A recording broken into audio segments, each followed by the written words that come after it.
O empregado de mesa ficou gelado com a bandeja na mão quando ela apontou para o canto escuro, tratando-me como um cão sarnento que não merece estar na sala principal. Sou a Beatriz, tenho 68 anos e fui a primeira mulher a exportar vinho nesta região do Douro, mas hoje pareço uma mobília velha. A minha nora sorri triunfante, sem saber que o dono deste lugar ainda me chama de patroa. O restaurante Solar dos Navegantes cheira sempre a madeira encerada e a flores frescas. Uma mistura que costumava encantar-me. É o lugar mais exclusivo da cidade, com os seus tetos altos, os seus lustres de cristal que parecem lágrimas congeladas e aquelas toalhas de mesa tão brancas que dá medo de tocar. Escolhi este sítio para celebrar os 45 anos do meu filho, Lucas. Eu própria vim cá há 2 semanas fazer a reserva, certificando-me de que nos dariam a mesa longa do centro, a que tem a melhor vista para o jardim interior onde tocam os violinos. Queria que fosse perfeito. Queria ver o meu filho feliz, rodeado dos seus amigos, dos seus primos, das pessoas que supostamente gostam dele. Vesti-me com cuidado nessa manhã. Tirei do meu armário o fato de saia e casaco bege que usei quando recebi o prêmio da Câmara de Comércio há 10 anos. Embora me fique um bocadinho largo agora que perdi peso, ainda tem porte. Coloquei o meu lenço de seda favorito, um com estampados de orquídeas que o meu falecido marido me trouxe de uma viagem, e certifiquei-me de que o meu cabelo grisalho estava impecável. Olhei-me ao espelho e vi uma mulher mais velha, sim, com rugas que contam histórias de trabalho duro e de noite sem dormir a cuidar de febres alheias, mas uma mulher digna. Não vi a idosa inútil que eles veem. Chegamos pontuais. Éramos 18 pessoas no total. O rebuliço dos beijos e dos abraços enchia a entrada. Eu ia de braço dado com o meu filho mais velho, Rodrigo, a caminhar devagar porque o meu joelho esquerdo, às vezes, fica caprichosa com a umidade. O Rodrigo é um bom homem, ou assim quero pensar, mas tem um feitio mole, como pão ensopado em leite. E há anos que deixou de ter voz própria para adotar a da sua esposa, e ali estava ela, a Vitória, a minha nora. A Vitória sempre foi uma mulher de gestos bruscos, disfarçados de elegância. Usava um vestido vermelho demasiado justo para um almoço e aqueles saltos que soam como marteladas contra o chão. Desde que casou com o meu filho, tem tentado apagar-me do mapa como se eu fosse uma mancha de umidade na parede da sua vida perfeita. Mas nunca, jamais pensei que ela se atreveria a fazer-me isto em público, e muito menos no aniversário do meu próprio filho. Quando Maitre, um jovem amável que não conhecia a nossa história, nos guiou até a mesa longa, eu dirigi-me naturalmente para uma das cabeceiras. É o costume. Sou a matriarca, a que paga, a mãe do aniversariante. Mas antes que eu pudesse sequer tocar no encosto da cadeira, a mão da Vitória, carregada de anéis que eu ajudei a pagar, pousou sobre as costas da cadeira bloqueando-me a passagem. Não, não, Beatriz, disse ela com aquela voz estridente que tenta fingir doçura, mas que raspa como uma lixa. Tu não te vais sentar aqui. O restaurante, que mantinha um murmúrio agradável de talheres e copos, pareceu baixar o volume. Os convidados detiveram-se. As minhas sobrinhas, os amigos do meu filho, todos ficaram quietos. Olhei para o Lucas, o meu filho, o aniversariante. Ele estava a compor o guardanapo, evitando o meu olhar, com os olhos cravados no prato vazio. Como? Perguntei, pensando que talvez tivesse ouvido mal, que os meus velhos ouvidos me estivessem a pregar uma partida cruel. Que não te pode sentar aqui conosco, repetiu a Vitória, e desta vez levantou a voz para que os empregados e as mesas próximas ouvissem. Já sabes como ficas a comer. A mão treme-te. Entornas a sopa, manchas a toalha. É o aniversário do Lucas. Queremos fotografias bonitas, elegantes. Não queremos um desastre na mesa. Senti como se me tivessem dado uma bofetada de mão aberta, o calor subiu-me ao rosto. Não de vergonha por mim, mas de vergonha por ela. É verdade que tenho um leve tremor essencial na mão direita. É algo da idade, nada de grave. Mas às vezes se estou nervosa, a colher dança um bocadinho. Mas nunca na minha vida comi como um animal. Sempre tive boas maneiras que ela nem sequer conhece. O empregado de mesa aproximou-se com a intenção de me ajudar a sentar, mas a Vitória virou-se para ele com uma autoridade que não lhe correspondia. Jovem, por favor, ordenou, estalando os dedos. Leve o prato da velha em separado. Ponha naquela mesa do fundo, a pequena que está perto da porta de serviço. Aí estará mais confortável e não incomodará ninguém se lhe cair a comida em cima. O silêncio foi absoluto. 18 pessoas? 18 almas que comeram na minha casa, a quem eu servi, a quem ajudei com empréstimos que nunca cobrei, a quem consolei nos seus divórcios e doenças. 18 pessoas viram e ouviram, e nenhuma disse nada. Procurei os olhos do Rodrigo. Ele afrouxou o nó da gravata e olhou para a janela, fingindo um interesse repentino no trânsito da rua. Procurei os olhos do Lucas, o meu menino, aquele que embalei quando tinha medo do escuro. Ele levantou a vista por um segundo. Os seus olhos encontraram-se com os meus e vi uma súplica cobarde. Não faças uma cena, mãe, pareciam dizer os seus olhos. Deixa-a ganhar, é mais fácil. Esse foi o momento exato em que algo se quebrou dentro do meu peito. Não foi o coração, porque esse já eu tinha remendado de muitas batalhas. Foi a corda da paciência, foi o laço da lealdade incondicional que nós, mães, temos, às vezes estupidamente, para com os filhos que criam corvos. O empregado de mesa, um rapaz jovem com cara de boa pessoa, olhou para mim com uma pena infinita. Os seus olhos diziam: sinto muito, senhora. Isso doeu mais do que o grito da vitória. A pena de um estranho é um espelho muito duro de se encarar, senhora, sussurrou o rapaz, sem saber o que fazer. Endireitei as costas.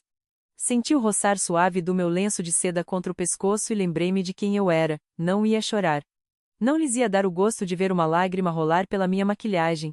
Se queriam tratar-me como uma empestada, eu ia mostrar-lhes o que é a dignidade no exílio.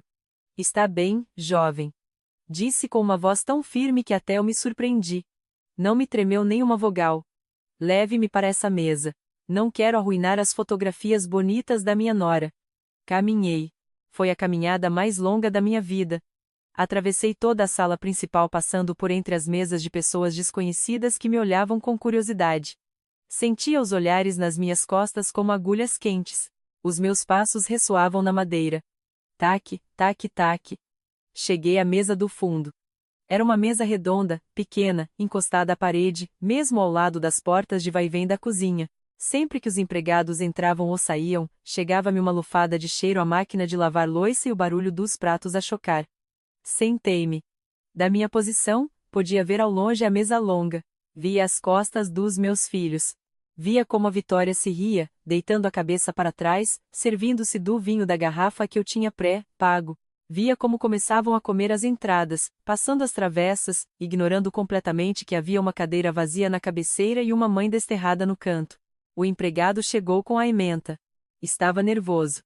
Senhora, a sério, se quiser, posso falar com o gerente. Isto não está correto. Disse-me em voz baixa, colocando um guardanapo de pano sobre o meu colo com uma delicadeza extrema.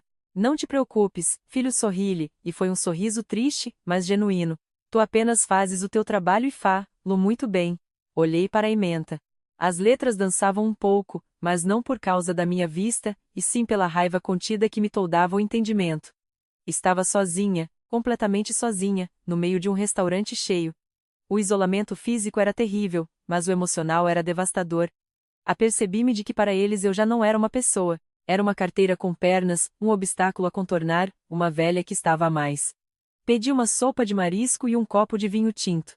O mais caro da carta. Não porque quisesse beber, mas porque precisava de sentir o sabor das coisas boas. Lembrar-me de que conquistei tudo isto na minha vida. Enquanto esperava pela comida, tirei o telemóvel da carteira. As minhas mãos tremiam, sim, mas consegui desbloquear o ecrã. Entrei nos meus contactos, passei pelo filho Rodrigo, passei pelo filho Lucas. O dedo palpitava-me sobre os seus nomes, tentada a enviar-lhes uma mensagem de dor, a perguntar por quê? Mas apaguei.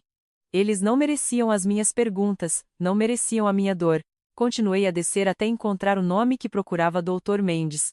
O Mendes é o meu advogado desde que o meu marido e eu iniciamos o negócio de exportação há 40 anos.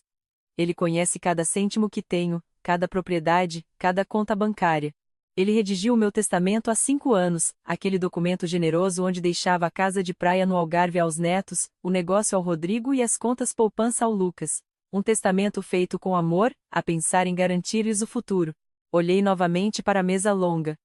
A Vitória estava a brindar. O Lucas ria-se. Ninguém olhava para o canto. Ninguém se perguntava se a avó tinha água, se a avó estava bem. Tinham-me descartado.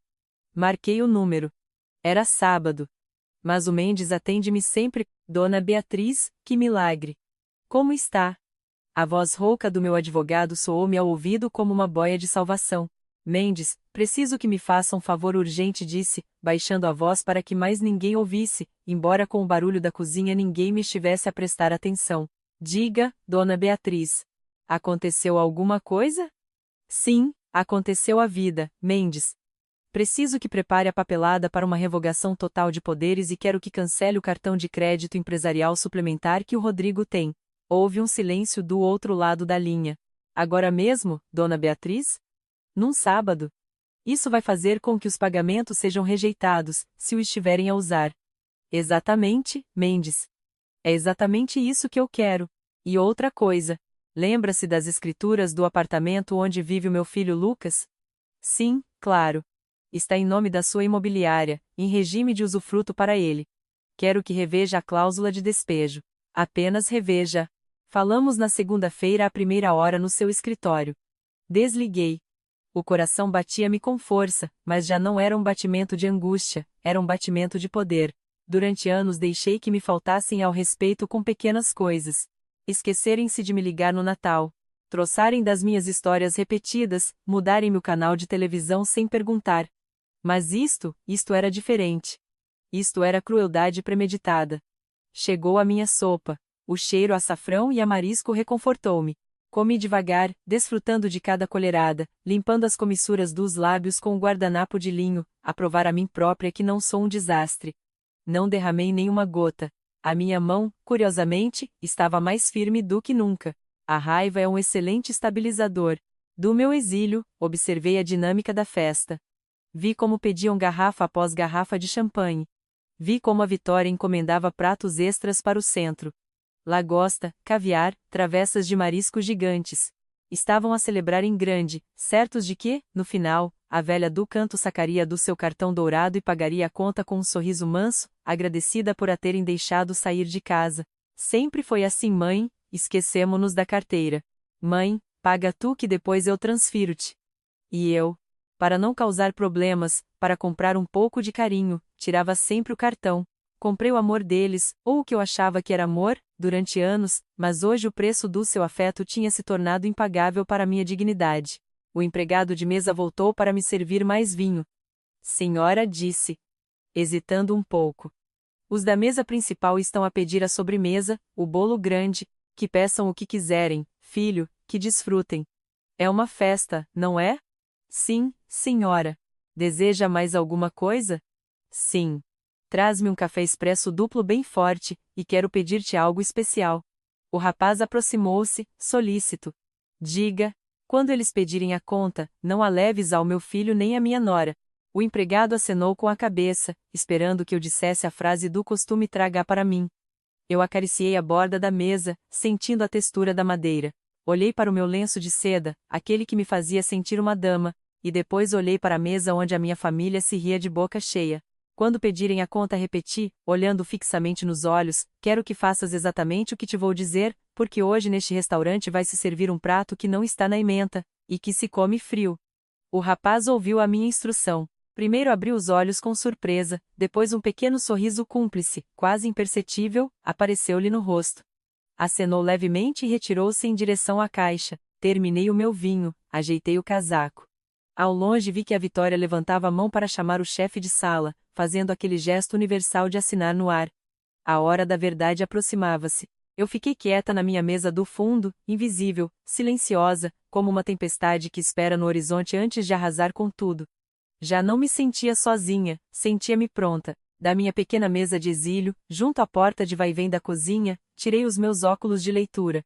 São uns óculos de armação grossa, cor de tartaruga, que uso há anos para rever contratos de exportação e as letras pequeninas dos bancos. Ao colocá-los, o mundo desfocado da minha humilhação ganhou uma nitidez dolorosa e necessária.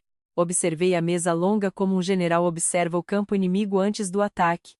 A cena era grotesca. A Vitória tinha mandado pedir outra rodada de garrafas de vinho. Reconheci o rótulo à distância, um grande reserva que custa o que um operário ganha numa semana. Vi o meu neto mais velho, um rapaz de 20 anos a quem paguei a universidade privada, a devorar umas patas de caranguejo sem sequer olhar para os lados, a rir-se de boca cheia. O meu filho Lucas, o aniversariante, parecia ter esquecido a sua pena inicial e agora aceitava os brindes com um sorriso que me pareceu de plástico. Ninguém olhava para o canto. Para eles, eu já não existia. Tinha me tornado numa nota de rodapé, num problema resolvido e arquivado perto do lixo. Abri o meu velho bloco de notas em pele, aquele que trago sempre na carteira. É um hábito dos meus tempos nas vinhas do Douro. Nestas folhas amareladas anotava as pipas de vinho, os preços da Bolsa de Londres e os nomes dos feitores. Hoje, com uma caneta de tinta preta, comecei a fazer outro tipo de inventário, não de dinheiro, mas de agravos. Anotei a data, anotei a frase exata da vitória. Leve o prato da velha em separado. E depois, com uma calma que me gelou o sangue, anotei o que estavam a consumir. 3 travessas de marisco imperial, 4 garrafas de vinho importado, sobremesas flambeadas, murmurei para mim mesma, somando mentalmente. A conta ia ser astronômica e isso era perfeito. O Tiago, o jovem empregado, passou por mim com uma bandeja cheia de pratos sujos. Deteve-se um segundo, fingindo arranjar o saleiro da minha mesa. Dona Beatriz sussurrou, olhando de soslaio para a mesa da minha família.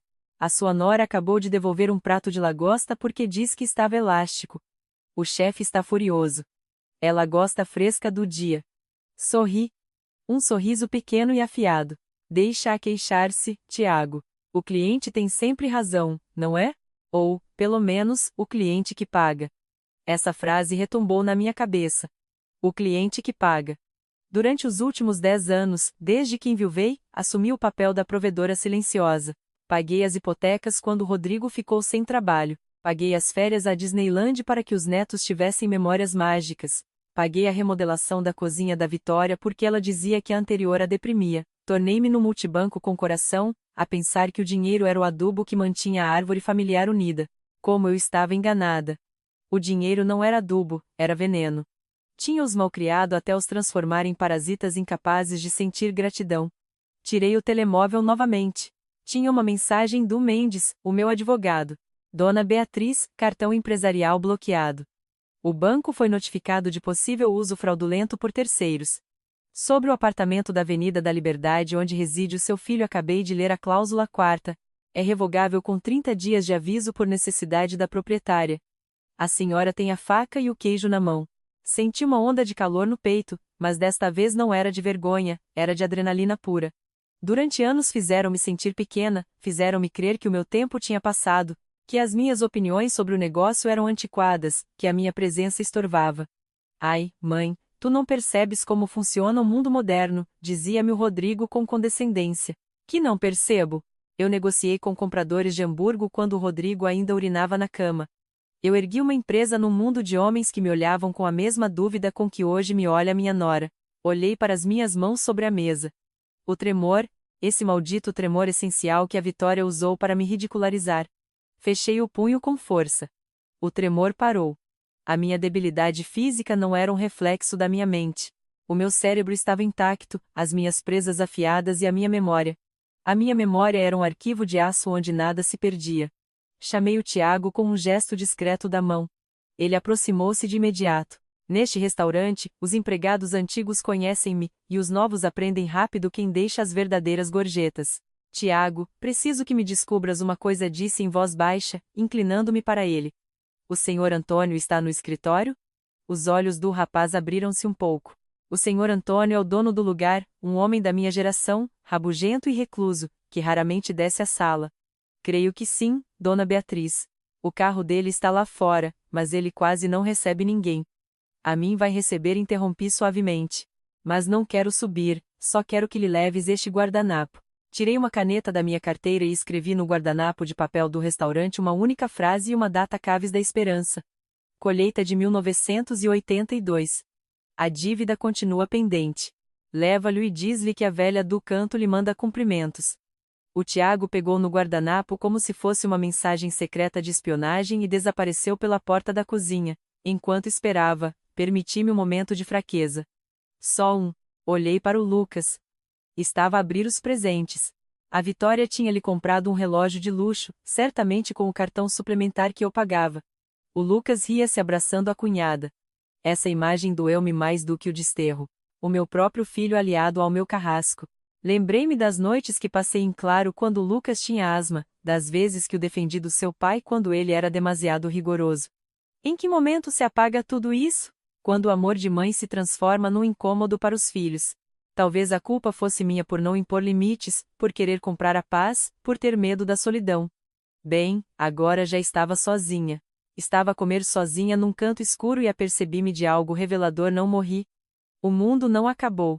Na verdade, a sopa estava deliciosa, e o silêncio da minha mesa era preferível à hipocrisia da deles. A porta da cozinha abriu-se de rompante. Não saiu o Tiago, saiu o gerente-geral, o senhor Pinto, um homem que transpira sempre que há problemas. Vinha caminhar rápido em direção à minha mesa, a limpar as mãos ao casaco. Dona Beatriz disse, fazendo uma vênia quase exagerada.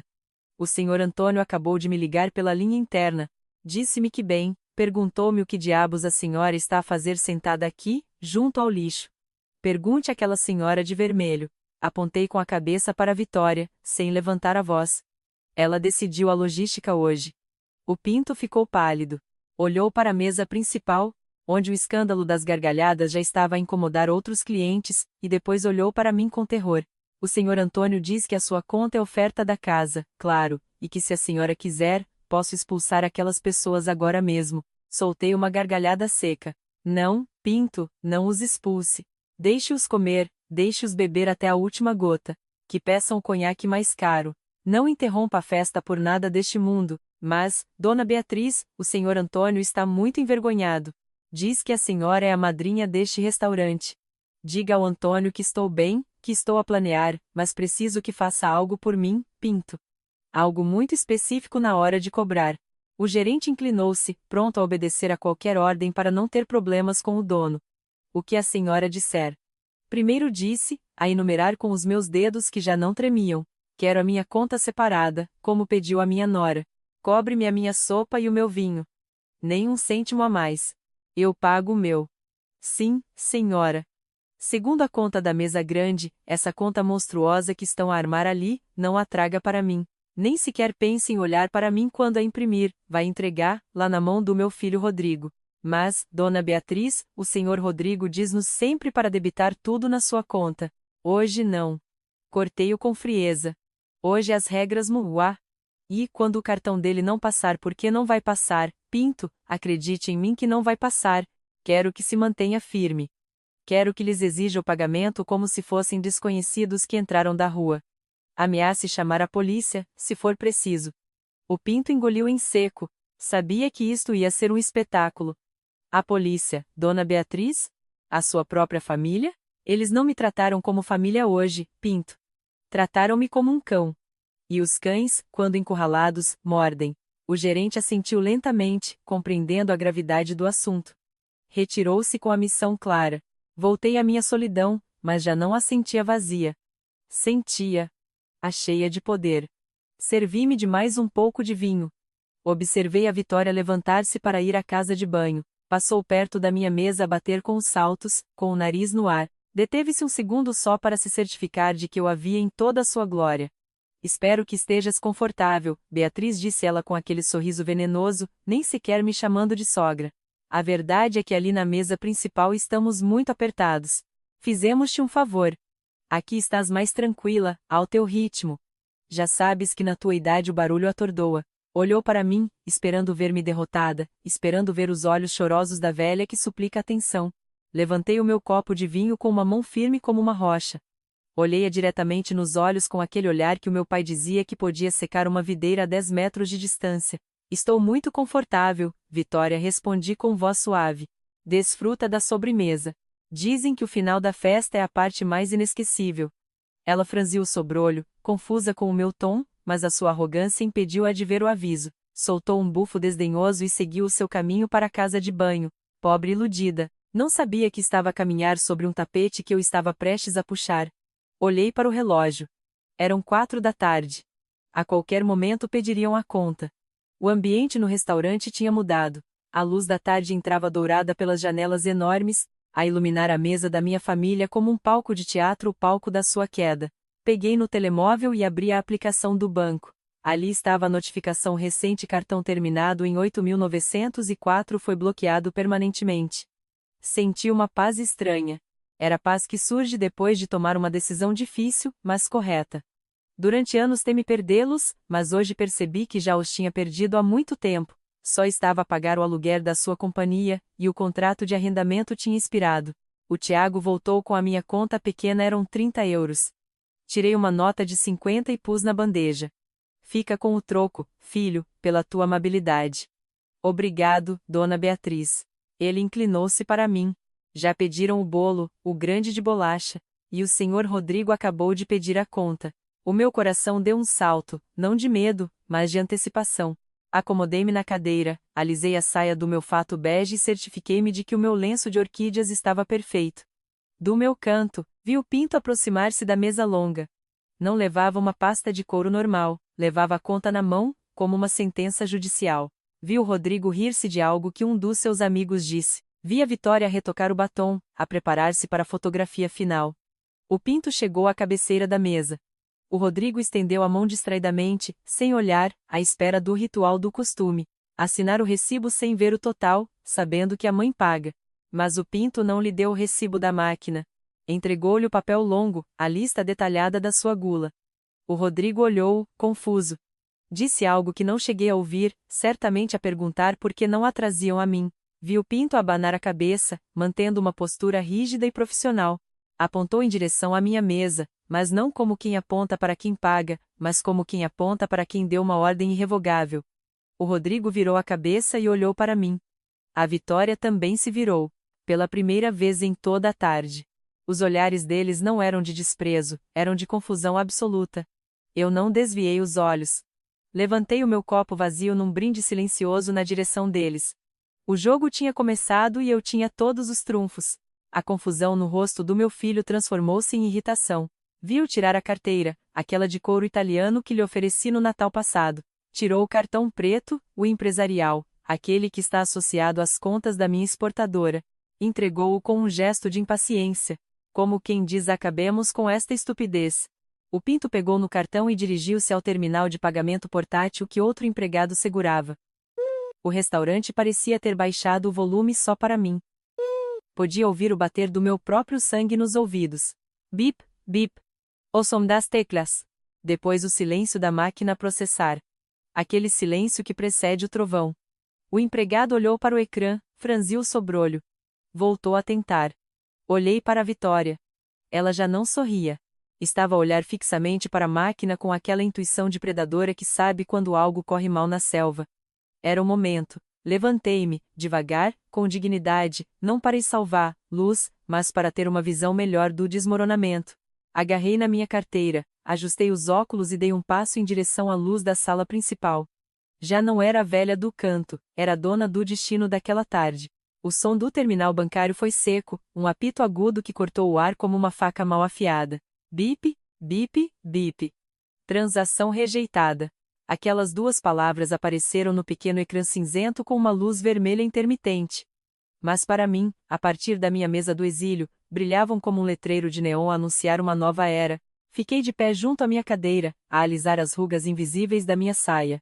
Não tinha pressa. Durante anos, a minha vida tinha girado em torno de correr para solucionar os problemas deles. Correr ao banco para cobrir um descoberto do Rodrigo. Correr à farmácia quando a Vitória tinha dores de cabeça. Correr à escola dos netos quando se esqueciam dos trabalhos de casa. Hoje, os meus pés estavam plantados no chão de madeira encerada com a firmeza de um carvalho velho. Não ia correr, ia observar. Vi como o Rodrigo franziu a testa, com aquela expressão de menino mimado que faz quando um brinquedo não funciona. Tirou o cartão da ranhura, limpou-o contra o tecido das calças de linho, umas calças que custaram mais do que a minha pensão mensal da Segurança Social, e voltou a inseri-lo com um gesto brusco. Máquina estúpida, li-lhe nos lábios. O empregado, um homem baixo mas robusto que segurava o terminal, não se moveu nem um milímetro. O Pinto, o gerente, permanecia ao seu lado com as mãos cruzadas atrás das costas, com aquela postura militar que os homens de serviço adotam quando sabem que têm a razão e a autoridade do seu lado. A segunda tentativa foi idêntica, bip, bip, bip, rejeitada. A música de violinos continuava a tocar no jardim. Uma melodia doce de Vivaldi que contrastava violentamente com a tempestade que se estava a formar na mesa principal. Os convidados, aquelas 18 pessoas que tinham devorado marisco e bebido vinhos de reserva como se não houvesse amanhã, começaram a notar que algo se passava. As gargalhadas apagaram-se pouco a pouco, substituídas por aquele silêncio incômodo que antecede os mexericos. A Vitória deixou a taça de champanhe sobre a mesa com uma pancada seca. Inclinou-se para o Rodrigo, sussurrando-lhe algo ao ouvido com urgência. Pude ver a tensão no seu pescoço, a forma como os seus dedos tamborilavam sobre a toalha de mesa branca. Ela sabia, no fundo da sua alma cobiçosa, que aquele cartão era uma extensão da minha vontade, e que a minha vontade tinha acabado de se fechar como uma caixa forte de aço. O que se passa, Rodrigo? Perguntou Lucas em voz alta, quebrando a dissimulação. O meu filho sempre foi indiscreto quando fica nervoso. Por que demoram tanto? Quero partir o bolo. O Rodrigo desapertou o nó da gravata. O suor começava a perlar na sua testa, brilhando sob a luz dos lustres de cristal. É o banco, certamente o sistema foi abaixo, disse ele, a tentar soar casual, mas a voz tremeu-lhe. Pinto? Traga outro terminal. Esta porcaria não funciona. O terminal funciona perfeitamente, senhor Rodrigo, respondeu Pinto com uma voz que soou clara e forte, o suficiente para que a mesa do lado ouvisse. Acabamos de cobrar a conta da dona Beatriz sem nenhum problema. A mensagem é clara: contactar a entidade emissora. O seu cartão está bloqueado. A menção do meu nome foi como uma pedra lançada a um lago. 18 cabeças giraram quase em uníssono em direção ao canto escuro onde me tinham confinado. Encontraram-me de pé, com a carteira na mão e os óculos postos, a encarar, luz com uma serenidade que lhes deve ter parecido aterradora. A Vitória ficou vermelha de fúria. Para ela, a vergonha pública é pior que a morte. Levantou-se da cadeira, fazendo chiar as pernas contra o chão, e caminhou em direção ao Rodrigo, arrebatando-lhe o cartão da mão. Inútil! Cuspiu para o marido, e depois dirigiu-se ao gerente. Certamente a Beatriz esqueceu-se de pagar a mensalidade do cartão empresarial. Já sabe como ela é, esquece-se das coisas. Tome, use o meu. Tirou da sua mala vermelha um cartão dourado. Senti uma pontada de ironia no estômago. Esse cartão dourado também era eu quem o pagava. Era uma extensão da minha conta pessoal que lhe dei há 3 anos para emergências com os miúdos. Aparentemente, lagosta e champanhe francês contavam como emergência vital. O Pinto pegou no cartão da Vitória com 2 dedos, como se fosse um objeto contaminado. Olhou para mim. Eu não fiz qualquer gesto. Não assenti. Não neguei. Simplesmente sustentei o seu olhar. Ele sabia. O Mendes, o meu advogado, era eficiente como um relógio suíço. Se tinha bloqueado o empresarial, tinha bloqueado tudo que levasse a minha assinatura como fiadora. O gerente inseriu o cartão da Vitória. O restaurante susteve a respiração. Bip, bip.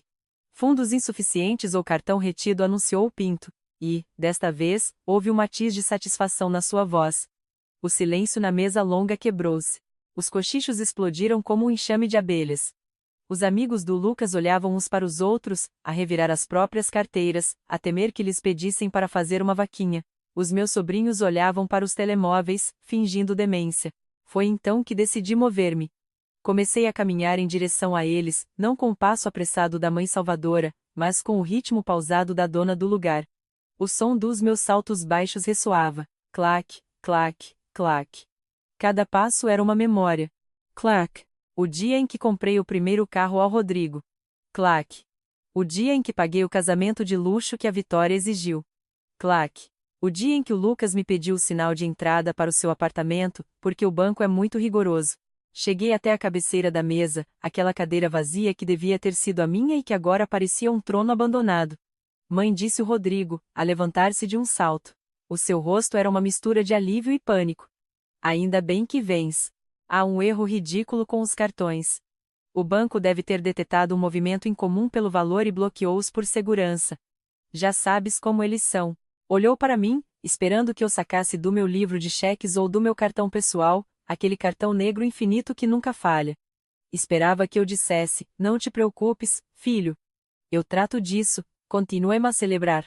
A Vitória cruzou os braços, recuperando a sua arrogância ao ver-me por perto. Diz-lhes para passarem o teu cartão, Beatriz. E rápido, que o gelo do champanhe está a derreter. É incrível que não tenhas as contas da empresa em dia. Quase que nos matas de vergonha. Olhei para a Vitória, depois olhei para o Rodrigo e, por fim, pousei os meus olhos no Lucas, o meu filho, o aniversariante. Ele tinha a boca suja de molho de chocolate e olhava para mim com aquela expressão de súplica que costumava desarmar-me. Mãe, resolve isto. Sorri. Foi um sorriso doce, o mesmo que usava quando lhes lia contos de fadas, daqueles onde os maus recebem sempre o que merecem. Um erro do banco, Rodrigo? Perguntei suavemente. Sim, mãe, um erro. O Pinto está a pôr-se teimoso. Por favor, paga tu, e amanhã resolvemos isto no escritório. Não creio que seja um erro, filho disse, e a minha voz, embora baixa, tinha a projeção dos meus anos a dar ordens nas vinhas. Os cartões estão bloqueados porque eu os bloqueei há meia hora, enquanto comia a minha sopa. O impacto das minhas palavras demorou uns segundos a processar-se. O Rodrigo abriu a boca, mas não lhe saiu som nenhum. A Vitória empalideceu e a sua maquilhagem pareceu rachar sob a pressão da sua incredulidade. Que? Sussurrou Lucas. Por que farias isso hoje? É o meu aniversário. Exato, filho. É o teu aniversário, respondi, acariciando o encosto da cadeira onde não me deixaram sentar, e queria dar-vos um presente. O presente da independência. Sempre quiseram viver como ricos, não foi? Bem, os ricos pagam as próprias contas. A Vitória deu um passo em frente, agressiva, a esquecer-se das aparências. Está senil, sibilou ela, baixando a voz para que os da mesa do lado não ouvissem os detalhes. Como te atreves a cortar-nos o crédito a meio de um almoço? Estão 18 pessoas aqui, os meus amigos, a família da minha cunhada. Queres humilhar-nos? Soltei uma gargalhada curta, sem humor. Humilhar? Repeti a palavra, a saborear, lá. Vitória, querida. Tu disseste ao empregado à frente de todos para pôr o prato da velha em separado lá no fundo. Chamaste-me velha. Disseste que eu sou um desastre, que tremo, que mancho a toalha. Trataste-me como a um cão sarnento que não merece sentar-se à mesa da própria família. Levantei a minha mão direita e deixei-a no ar. Tremia ligeiramente, esse tremor essencial que tanto a incomodava. Olha como tremo, Vitória. Tens razão. Esta mão treme tanto que já não consegue assinar recibos, já não consegue assinar cheques. É uma pena. É uma mão inútil para pagar luxos, não é verdade? O Rodrigo tentou aproximar-se, para pôr a mão no meu ombro para me acalmar, para me guiar para longe do espetáculo. Afastei-me com um movimento rápido. Não me toques, disse-lhe com frieza. Não tens o direito, mãe. Por favor, estás a exagerar, suplicou ele, olhando para a conta que o Pinto continuava a segurar como uma ata de sentença. Foi só um mal-entendido. A Vitória estava estressada com a organização. Ela não queria dizer aquilo. Senta-te conosco. Pinto, traga uma cadeira para minha mãe. Rápido. Não, Pinto. Não traga nada, ordenei. Olhei para a mesa longa, para as garrafas vazias de vinho importado, as cascas de lagosta, os pratos a meio de comida que custa o que uma família ganha num mês. Era o banquete da ingratidão. De quanto é a conta? Inclinei-me para ver o total no papel que o Pinto tinha. Os meus olhos, ajudados pelos óculos, leram a cifra final. 2.500 euros. Ora bem, comeram bem. Beberam melhor. Mãe, não temos essa quantia nas contas pessoais, sussurrou o Rodrigo desesperado. Sabes que acabamos de pagar a anuidade do clube e a viagem aos Alpes. Vais deixar-nos aqui plantados? Rodrigo, tens 50 anos, disse-lhe, a olhar-lhe nos olhos com uma tristeza infinita. És o diretor-geral de uma empresa exportadora. Se não tens 2.500 euros para pagar o almoço do teu irmão, então és um falhanço financeiro. E se és um falhanço financeiro, talvez não devesses estar a liderar a minha empresa. Essa frase bateu mais forte que o bloqueio do cartão. A minha empresa. Tinham sempre agido como se fosse deles, como se eu fosse apenas uma figura decorativa, uma fundadora emérita que se devia ficar em casa a fazer malha. Acabava de lhes recordar quem é a dona do capital. A Vitória mudou de tática. Os seus olhos encheram-se de lágrimas falsas, daquelas que aprendeu a usar para manipular o meu filho. Beatriz, por favor, fá-lo pelos netos. Eles estão aqui.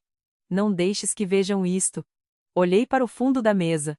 Os meus netos adolescentes, absortos nos telemóveis, mal se tinham apercebido do drama. Estavam habituados a que tudo se resolvesse magicamente. Os meus netos vão aprender hoje uma lição muito valiosa, Vitória disse com calma. Vão aprender que cada ação tem uma consequência, e que se deve respeitar os mais velhos, não pelo seu dinheiro, mas pela sua dignidade. Virei-me para o Pinto, que observava a cena com uma mistura de respeito e espanto. Senhor gerente, a conta da minha sopa e do meu vinho já está saldada, com uma gorjeta generosa para o Tiago, o único que me tratou como uma pessoa hoje. Estes senhores, apontei para minha família com um gesto vago, verão como resolvem a sua dívida com o estabelecimento. Não te podes ir embora, gritou Lucas, levantando-se da cadeira. Finalmente o menino caprichoso reagia. Mãe, é o meu aniversário. Não me podes fazer isto. Olhei para ele. O meu menino, aquele que embalei, aquele que hoje não teve a coragem de dizer traga uma cadeira para minha mãe. Feliz aniversário, Lucas disse-lhe. Espero que o bolo de bolacha seja doce, porque a realidade que vão provar a partir de agora vai ser muito amarga. Voltei as costas. O meu coração batia com força, mas não de medo, e sim de uma estranha libertação. Senti que despia um casaco pesado que tinha carregado durante anos debaixo de um sol abrasador. Comecei a caminhar em direção à saída. Segurem-na, guinchou a Vitória, a perder completamente as estribeiras. Ela tem de pagar, é a obrigação dela. Ouvi passos rápidos atrás de mim. Era o Rodrigo. Apanhou-me perto da porta da entrada, a agarrar-me o braço com mais força do que o necessário. Mãe, não vai sair daqui até pagares, disse-me entre dentes. Os seus olhos estavam injetados de raiva. Já não era o filho mole, era o animal encurralado. O que se passa contigo? Enlouqueceste? Estás a expor-nos ao ridículo? Libertei-me do seu aperto com um puxão seco. Doía-me o braço, mas não lhe mostrei. O que se passa comigo, Rodrigo, é que me cansei. Cansei-me de ser a carteira, cansei-me de ser a velha, e, acima de tudo, cansei-me de comprar um amor que não existe. Nesse momento, 2 guardas de segurança do restaurante, homens grandes e sérios, aproximaram-se. O senhor Antônio não poupa na segurança. O Pinto vinha atrás deles. Senhor Rodrigo, disse o Pinto com voz de aço, vou pedir-lhe que não toque na dona Beatriz, e sugiro que regresse à sua mesa para ver como vai liquidar a conta. Se não puderem pagar, teremos de chamar a polícia. É o protocolo para contas acima de 500 euros. O Rodrigo olhou para os guardas, depois olhou para mim. Viu nos meus olhos que não havia volta a dar, viu que a mãe, que sempre perdoava, tinha ficado sentada naquela mesa do canto escuro, e que a mulher que estava à sua frente era Beatriz, a empresária que sobreviveu a pragas, a crises econômicas e a traições de sócios. Isto não vai ficar assim, ameaçou ele, recuando. Amanhã vou à empresa. Vou falar com o Mendes. Vou declarar-te incompetente. Tenta, desafiei-o. Mas aviso-te, o Rodrigo Mendes tem todos os registros, cada despesa, cada viagem, cada mala de marca da tua mulher paga com dinheiro da companhia. Se remexeres um pouco na terra, quem vai acabar enterrado és tu. Por desfalque. A palavra desfalque flutuou no ar como uma sentença. O Rodrigo ficou branco. Sabia que eu tinha razão. Sabia que, durante anos, tinha maquilhado despesas pessoais como despesas de representação, e que eu tinha permitido isso a fechar os olhos. Mas os meus olhos agora estavam abertos. Adeus, Rodrigo disse. Saí do restaurante. O ar da tarde bateu-me no rosto, fresco e limpo. O sol estava a descer, tingindo o céu de laranja e violeta. O arrumador do valet parking correu para me trazer o meu carro, um sedã clássico que eu mesma conduzo. Enquanto esperava pelo meu carro, olhei através das grandes janelas do restaurante. Podia ver a mesa longa, era o caos. A Vitória estava aos gritos ao telemóvel, certamente a ligar ao pai a pedir dinheiro emprestado. O Lucas chorava sobre a toalha de mesa. Os convidados olhavam-se incomodados. Alguns tiravam notas das carteiras. A fazer uma vaquinha para pagar a conta de uma festa para a qual foram convidados com promessas de grandeza. Era uma cena patética e, pela primeira vez na minha vida, não senti o impulso de entrar para resolver. O rapaz do estacionamento entregou-me as chaves. Tudo bem, dona Beatriz? Perguntou, notando talvez a minha palidez. Melhor do que nunca, filho, respondi-lhe, e dei-lhe uma nota de 10 euros. Melhor do que nunca. Entrei no carro. As minhas mãos agarraram o volante, não tremiam nem um pouco. Liguei o motor e pus música a tocar. Um fado antigo, Amália Rodrigues. Enquanto me afastava, vi pelo espelho retrovisor que uma patrulha da polícia, com as luzes acesas, estacionava em frente à entrada do solar dos navegantes. O Pinto não brincava com o protocolo. Sorri. A humilhação do prato separado tinha sido detonador, mas a explosão mal estava a começar. Hoje tinha-lhes tirado o jantar, amanhã tirar-lhes-ia o teto. Conduzi em direção à casa, aquela vivenda grande e vazia que tantas vezes senti como uma sepultura, mas hoje não me parecia uma sepultura, parecia-me um quartel-general. Tinha de me preparar, tinha de descansar, porque na segunda-feira à primeira hora no escritório do Mendes, a verdadeira guerra ia começar. E eu, Beatriz, a velha do canto, tinha todas as munições. Deixei para trás o restaurante, deixei para trás a minha família a discutir com a polícia por uma conta de marisco, e senti uma paz selvagem percorrer-me as veias. A velha tinha morrido naquele canto escuro. A matriarca tinha acabado de renascer. O domingo amanheceu com uma calma que não sentia em minha casa há anos. Normalmente os domingos eram dias de ruído, os netos a correr pelos corredores a exigir o pequeno almoço, o Rodrigo a ligar a televisão no volume máximo para ver o futebol, e a Vitória a dar ordens à empregada doméstica sobre como engomar as suas blusas de seda. Mas hoje o silêncio era absoluto, quase sagrado. Só se ouvia o canto dos pássaros no jardim e o borbulhar da minha cafeteira italiana na cozinha. Servi-me de uma chávena de café negro e sem açúcar, tal como meu pai me ensinou a beber nas vinhas. Enquanto o aroma torrado enchia a cozinha, olhei para o meu telemóvel que tinha deixado sobre a mesa de mármore. O ecrã piscava incessantemente. 53 chamadas não atendidas, 20 mensagens de voz, centenas de mensagens de WhatsApp. Mãe, atende. Beatriz, isto é inaceitável. Avó, o que se passa? Não respondi a nada. Nem sequer senti a tentação de desbloquear o aparelho. Sentei-me na minha poltrona favorita, aquela de cabedal velho que se molda às minhas costas, e abri o jornal. Pela primeira vez em décadas, não me importava se eles tinham tomado o pequeno almoço, se tinham roupa lavada ou se estavam chateados. A paz que senti era tão profunda que me assustei um pouco. Apercebi-me de que a minha ansiedade crônica não era devido à velhice, era sim do fardo de arrastar vidas alheias. Às 11 da manhã, a campainha do portão principal tocou com uma insistência violenta. Não era o toque de uma visita, era o toque de uma invasão. Caminhei devagar em direção ao interfone. Vi pela câmara de segurança o carro do Rodrigo mal estacionado, a bloquear parte do passeio. Ele estava a bater no botão da campainha, despenteado, com a mesma roupa do dia anterior. A Vitória estava ao seu lado com os olhos inchados e a maquilhagem esborratada, a gesticular para o ar. O Lucas estava sentado na beira do passeio com a cabeça entre as mãos. Carreguei no botão para falar, mas não abri o portão. Bons dias, disse com calma. Mãe, abre a porta. Gritou o Rodrigo, com a voz embargada pela histeria. Sabemos que estás aí. Tens de nos explicar que diabo se passa contigo. Não vou abrir, Rodrigo. Hoje é domingo, é o meu dia de descanso. Descanso. Guinchou a Vitória, aproximando-se da câmara até que o seu rosto distorcido encheu o ecrã. Passamos 4 horas na esquadra. 4 horas, Beatriz. Tivemos de ligar ao meu pai para que pagasse a conta e a multa. Trataram-nos como criminosos. Se comportam como criminosos que consomem o que não podem pagar, é lógico que os tratem assim, respondi, a dar um gole no meu café. Sugiro que vão para as vossas casas, tomem banho e descansem. Amanhã, segunda-feira, às 9 em ponto. Espero-vos na sala de reuniões da empresa exportadora. Aí falaremos. Não vou esperar até amanhã. Bramou Rodrigo, a pontapear o portão. Sou o diretor-geral dessa empresa e exijo entrar na minha casa materna. Eras o diretor-geral, Rodrigo, e esta não é a tua casa materna, é a minha propriedade. E se voltas a pontapear o meu portão, chamo a polícia. Já viram ontem que o comandante Pinto e eu entendemo-nos muito bem.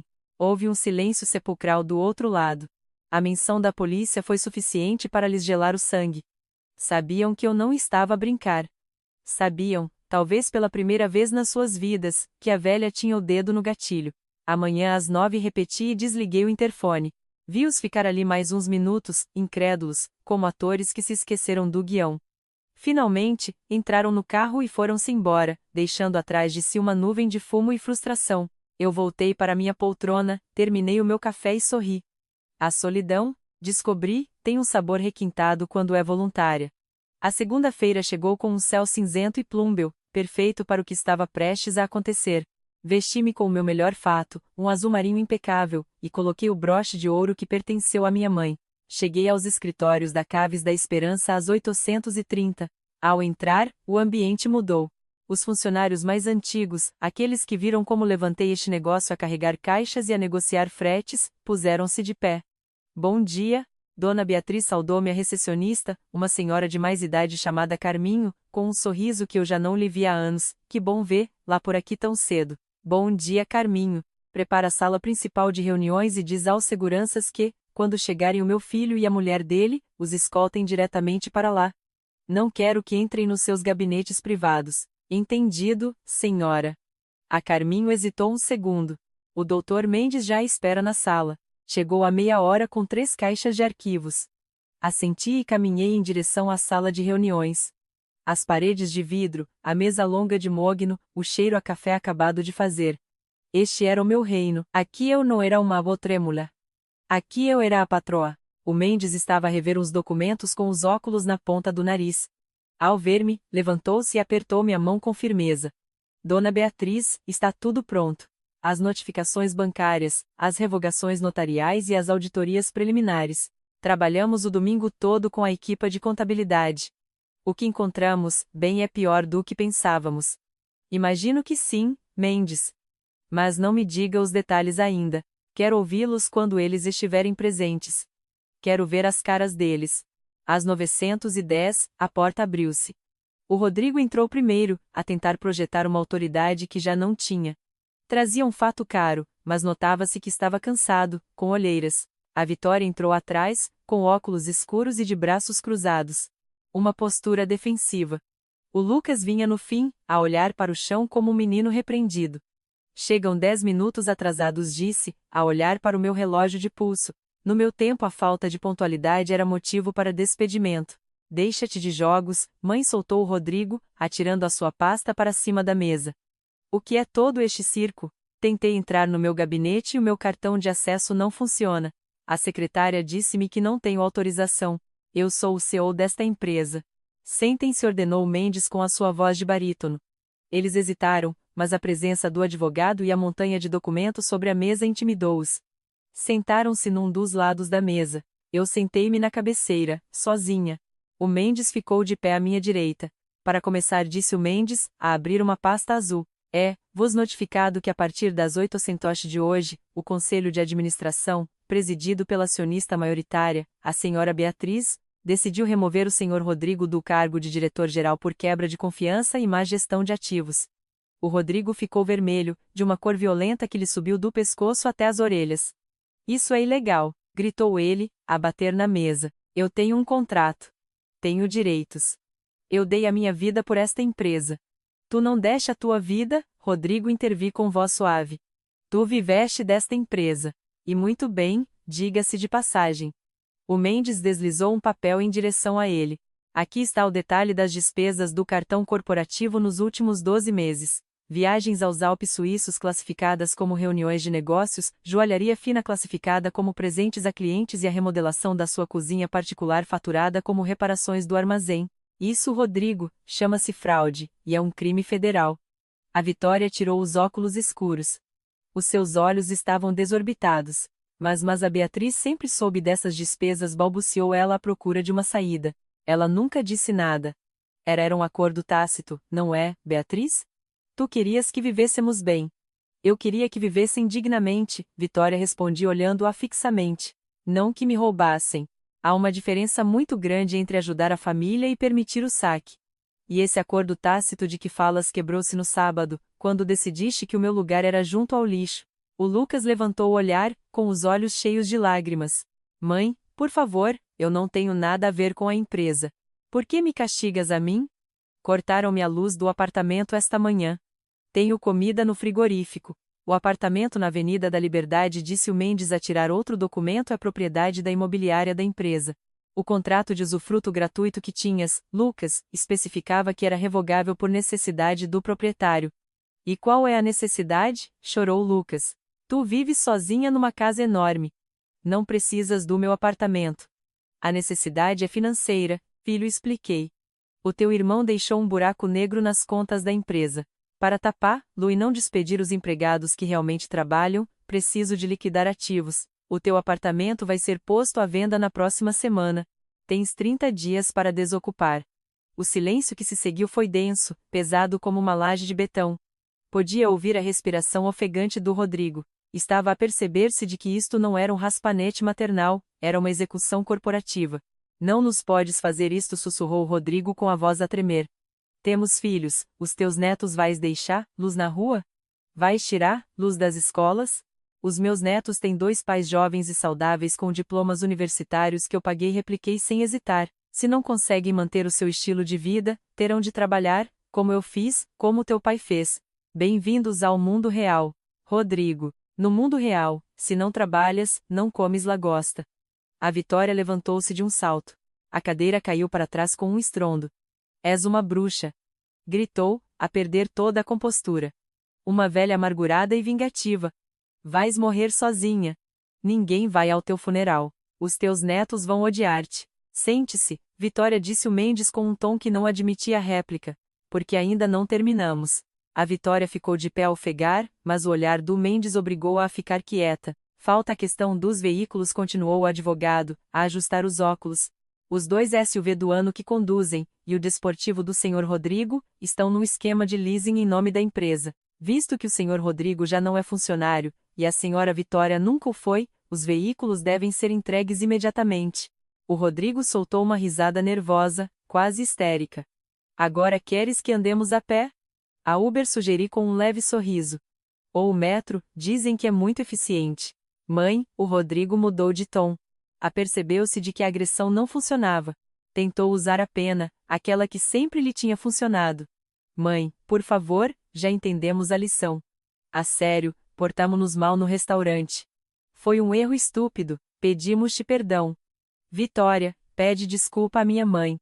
A Vitória apertou os lábios, mas o medo de perder o seu estatuto pôde mais que o seu orgulho.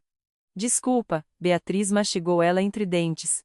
Não devia ter dito aquilo do prato. Estava estressada. Estressada? Perguntei, a levantar uma sobrancelha.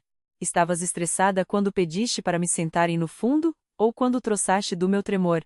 Não, Vitória, não estavas estressada, estavas a ser tu mesma, e esse é que é o problema. Levantei-me. Ao fazer-lo, senti que a minha estatura aumentava. Já não me sentia pequena nem frágil. As vossas desculpas chegam tarde e são vazias, disse-lhes, a apoiar as mãos sobre a mesa de mogno. Durante anos, pensei que se vos desse tudo, gostariam de mim. Pensei que o dinheiro comprava lealdade. Enganei-me. O dinheiro apenas comprou parasitas. Caminhei até a janela que dava para as instalações. Cá embaixo viam-se os caminhões a carregar o vinho, as pessoas a trabalhar, o movimento honesto da vida. Rodrigo, tens duas opções, disse, sem me virar para eles. Opção A: aceitas o teu despedimento, assinas a renúncia a qualquer ação da empresa em troca de eu não avançar criminalmente devido à fraude do cartão, e procuras um trabalho por tua conta. Opção B: vamos a tribunal. O Mendes tem provas suficientes para te meter na prisão por 5 anos. Ouvi um soluço afogado. Era a Vitória. A realidade de ver o seu marido atrás das grades rompeu finalmente a sua bolha de arrogância. Mãe, não serias capaz? Sou o teu filho, suplicou o Rodrigo. Sou capaz, Rodrigo. No sábado provaste-me que, para ti, eu não sou tua mãe. Sou um estorvo. Bem, agora sou um estorvo com o poder de te destruir ou de te deixar ir, tu escolhes. O Rodrigo desabou na cadeira a esconder a cara entre as mãos. Sabia que estava derrotado. Sabia que o Mendes não estava a fazer bluff. Assino, disse com voz embargada. Assino o que for, mas não me tires a casa onde vivemos. É a única coisa que nos resta. Essa casa está em meu nome, Rodrigo, recordei-lhe. Mas eu não sou um monstro. Podem lá ficar 6 meses. Tempo suficiente para que procures emprego e encontres um lugar que possas pagar com o teu próprio salário. Depois disso, a casa é vendida. O dinheiro irá para um fundo fiduciário para a educação dos meus netos. Um fundo que eu controlarei para me certificar de que esse dinheiro é usado em livros e não em malas de designer. Virei-me para olhar para eles pela última vez. Pareciam crianças perdidas, despojadas dos seus brinquedos. A raiva que sentia no sábado tinha se evaporado, dando lugar a uma pena profunda, mas distante. Já não eram a minha responsabilidade. Eram adultos que tinham acabado de ser desmamados à força. O Mendes encarregar-se, a das assinaturas, disse, pegando na minha carteira. Tenho coisas para fazer, tenho uma vida para viver agora que já não tenho de vos sustentar. Para onde vais? Perguntou o Lucas, com um fio de voz. Vou almoçar, respondi, caminhando para a porta. A um restaurante. E vou sentar-me na melhor mesa, e vou pedir a sobremesa primeiro, se me apetecer.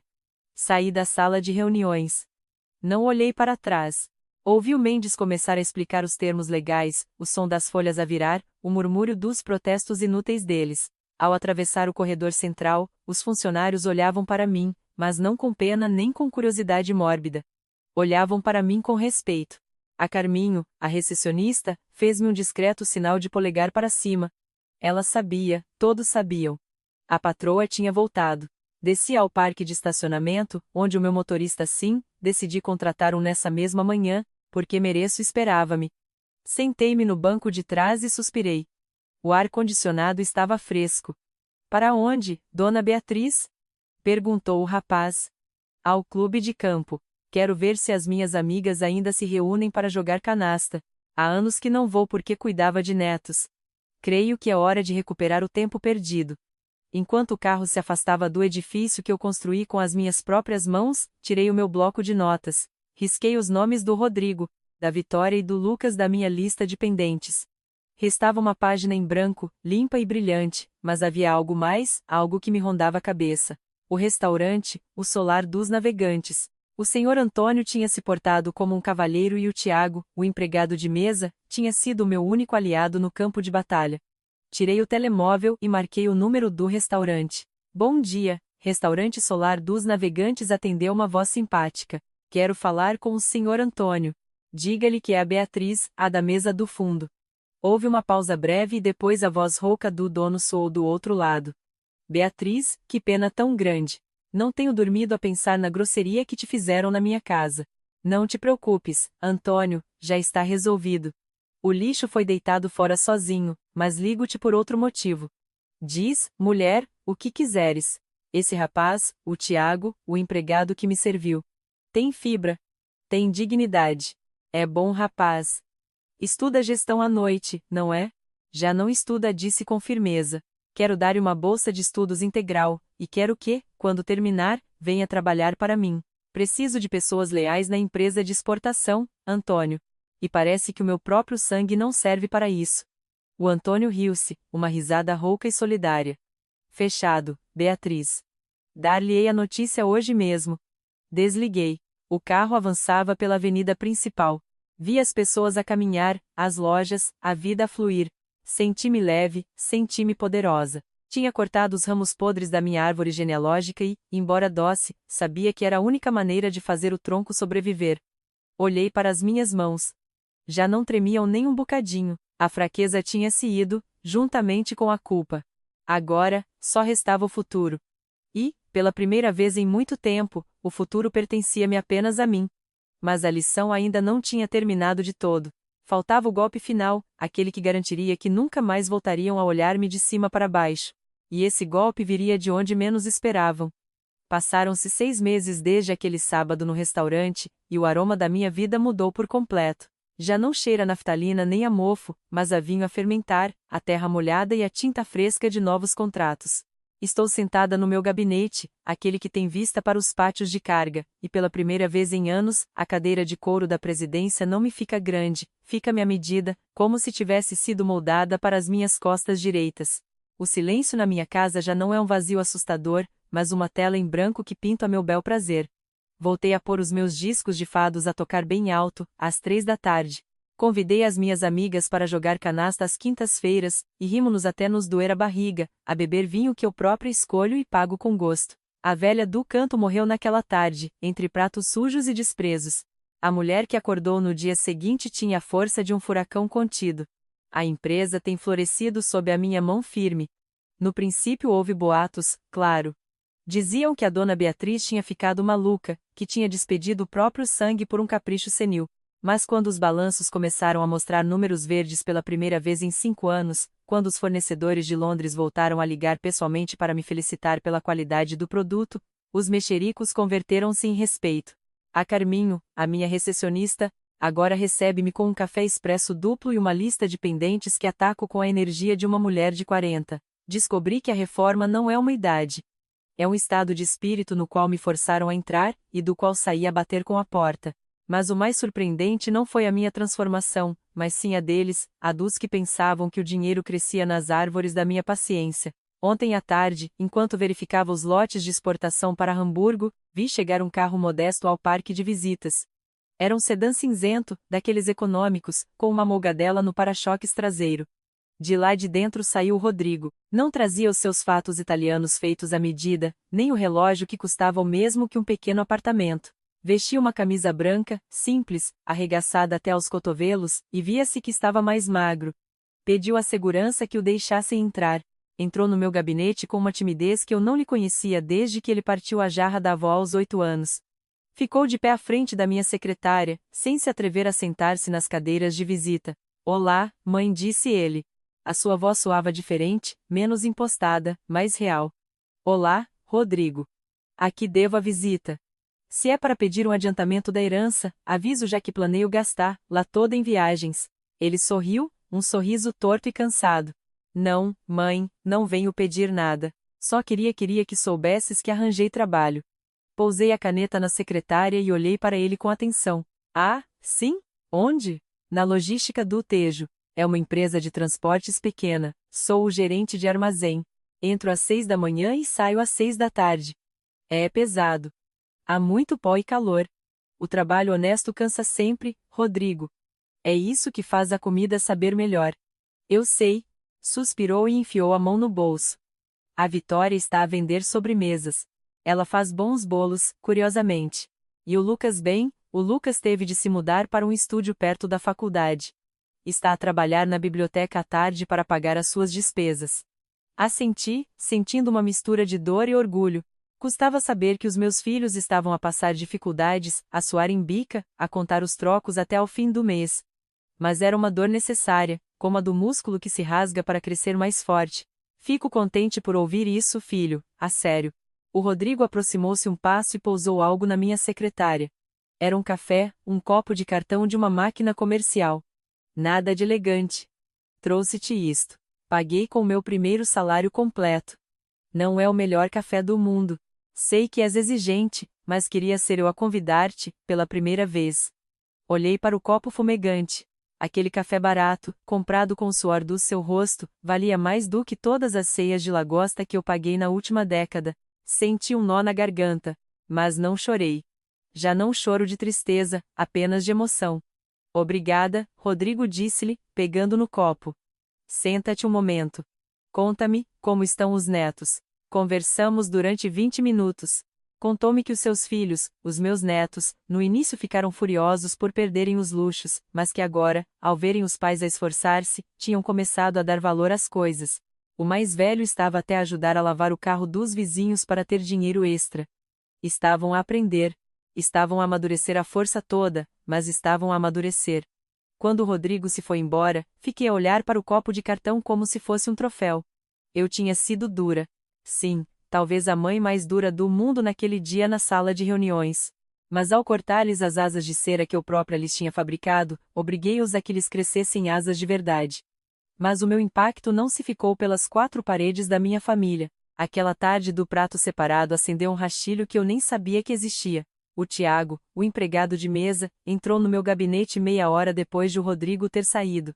Mas já não vestia a farda de empregado. Vestia uma camisa azul com o logótipo das Caves da Esperança bordado no peito. Dona Beatriz, aqui estão os relatórios de qualidade do novo lote, disse-me ele, entregando-me uma pasta com uma eficiência que dava gosto de ver. Obrigada, Tiago. Como vão as aulas? Muito bem, senhora. Tive um 20 a contabilidade analítica, e queria agradecer-lhe de novo pela bolsa, pela oportunidade. Não me agradeças, rapaz. Tu tinhas o talento, só te faltava o empurrão. O Tiago é o primeiro beneficiário da Fundação Dignidade, um projeto que iniciei com o dinheiro que antes ia para pagar os cartões de crédito da minha nora. Financiamos bolsas para jovens que trabalham no setor dos serviços, empregados de mesa, pessoal da limpeza, estafetas para que possam terminar os estudos universitários. Quero que a próxima vez que alguém tentar humilhar, Luz, eles tenham um diploma na mão e a certeza de que o seu valor não depende da gorjeta de uma azelha. O Antônio, o dono do restaurante, ligou-me há uns dias. Contou-me que a história do que aconteceu espalhou-se como fogo entre os trabalhadores da restauração da cidade. Agora, no Solar dos Navegantes e em muitos outros sítios, há uma regra não escrita: a senhora Dona Beatriz é tratada como uma rainha, e aos clientes que tratam mal o pessoal, cobra-se a dobrar. Ri-me muito com isso. Tornei-me numa espécie de lenda urbana vingadora dos empregados de mesa e a padroeira das mães esquecidas. Às vezes, quando estou sozinha em casa à noite, penso na Vitória. Sei que ela me odeia, ou pelo menos é o que diz. Mas também sei, pelo que o Rodrigo conta, que deixou de ser uma boneca de enfeite.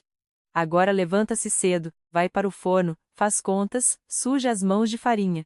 Talvez algum dia perceba que lhe fiz um favor. Devolvi-lhe a capacidade de valer por si própria, algo que a sua própria vaidade lhe tinha roubado, e se não entender, não importa. A minha consciência dorme tranquila, embalada pela certeza de que fiz o correto. A minha mão direita, aquela que tremia tanto e que a Vitória usou como desculpa para me segregar, continua a ter o seu tremor essencial. Não foi embora. Mas já não tento esconder, lá debaixo da mesa, nem me envergonho quando a chávena de chatilinta contra o pires. Esse tremor é parte da minha história, é o sismógrafo das minhas emoções.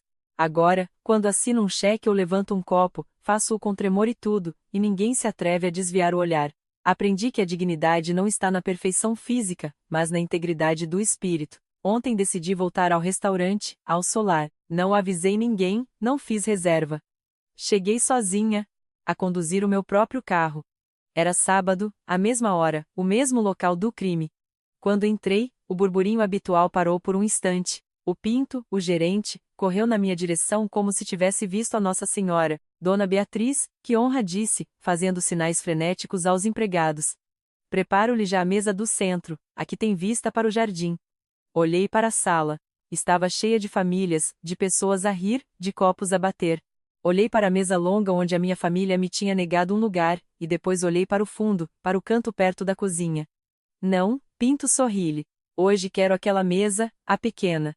A do canto. O Pinto olhou para mim, confuso. A do fundo, senhora? Mas ali há muito barulho. Os empregados estão sempre a passar. É a melhor mesa do lugar, Pinto. Dali vê-se tudo e, além disso, dá-me sorte. Caminhei em direção ao meu canto de cabeça erguida. Sentei-me na mesma cadeira, pedi a minha sopa de marisco e o meu copo de vinho tinto. Comi sozinha, saboreando cada colherada, ouvindo o rebuliço da cozinha, a sentir a vida a vibrar à minha volta. Não estava sozinha por me terem abandonado. Estava sozinha porque era livre. Enquanto bebia o meu vinho, vi uma família jovem numa mesa próxima. A avó estava sentada à cabeceira, rodeada de netos barulhentos. Num dado momento, a senhora entornou um pouco de água sobre a toalha. Ficou vermelha de vergonha. A nora fez um gesto de irritação. Levantei-me, caminhei até a mesa deles e, antes que alguém pudesse dizer alguma coisa, coloquei a mão no ombro da senhora. Não se preocupe, disse-lhe em voz alta, olhando fixamente para a nora. As nódoas na toalha lavam-se. As nódoas na consciência, não. Desfrute da sua refeição, senhora. A senhora fez por merecer, lá. A nora baixou os olhos. A avó sorriu-me com uma gratidão infinita. Regressei à minha mesa, terminei o meu vinho e paguei a conta. Deixei uma gorjeta escandalosa para o novo empregado que estava no lugar do Tiago. Saí do restaurante sentindo o ar fresco da noite no meu rosto. Tenho 68 anos.